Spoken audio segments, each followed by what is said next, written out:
Today's Just Cause 3 secret is a special one, because to uncover it, we need to play a different game entirely. Welcome to TheHunter Call of the Wild, a hunting game developed and published by Avalanche 1.5 years after Just Cause 3. It is Avalanche's most successful game and got tons of DLC, and is still getting new content today, something we can only dream of as Just Cause players.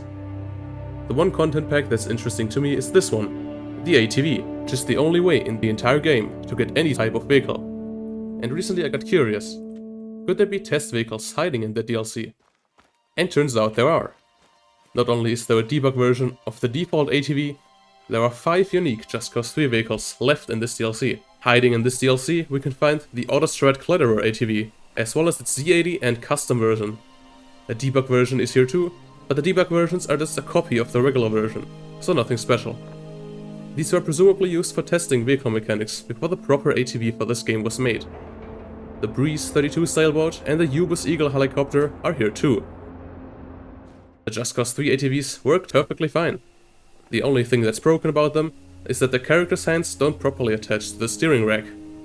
Also, the textures are kind of low resolution, since the high resolution textures weren't included. Let's fix that. Much better.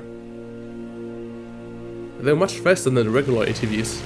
The Call of the Wild ATVs top out at around 60 km an hour, whereas the Just Cause 3 ones can go about 105. But what's a lot more interesting is that they have more features. Almost everything they can do in Just Cause 3 they can do here.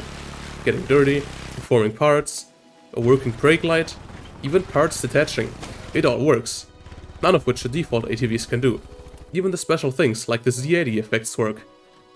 It kinda feels like they simply copy and pasted the Just Cause 3 vehicle system and then just did a few changes to it. And then didn't make the built-in ATVs use any of its powerful features. I mean, it makes sense. In a hunting game there's really no need to have vehicles this detailed, but I still find it funny that they could have been this detailed. And as you probably already guessed, I made a mod to put them back into the game. I had to replace the 3 existing ones since there's no proper tools for this game yet. But you can now spawn them in as if they were always meant to be available. As always, you can find the download in the description.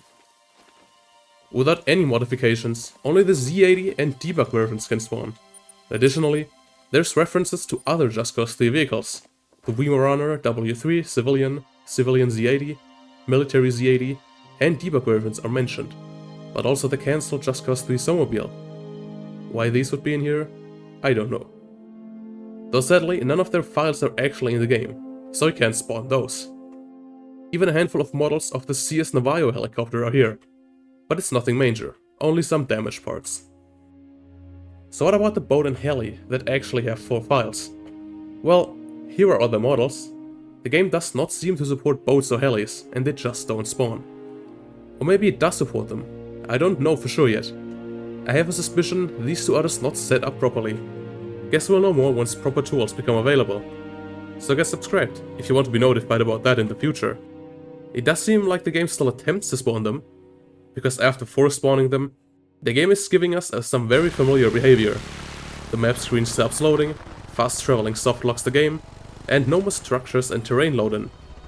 Yep, this is a big glitch again. The same thing I showcased in Just Cause 3 in my last video. Seems like this is the last game where it could be triggered by messed up entities.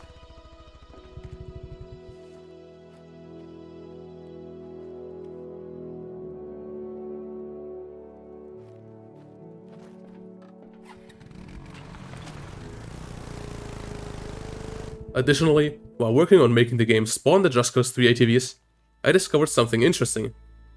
I didn't just want to rename some vehicle files to get this done, instead I decided to go for a more elegant solution by editing the game's settings files. For an entity to be allowed to spawn, it needs to be first listed in the spawn depths files. A vehicle entry, for example, looks like this.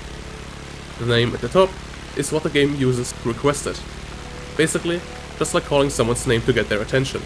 While the tags are used to randomize things. For example, around a military base, the game can request vehicles with the tag military to spawn.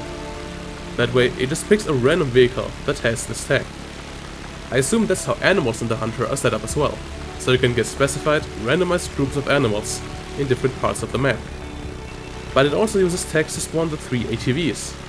They each have a unique one that is used to spawn them in, instead of just using their name. No idea why this would be done. Maybe the developers were just used to doing this with animals, so they did it here too.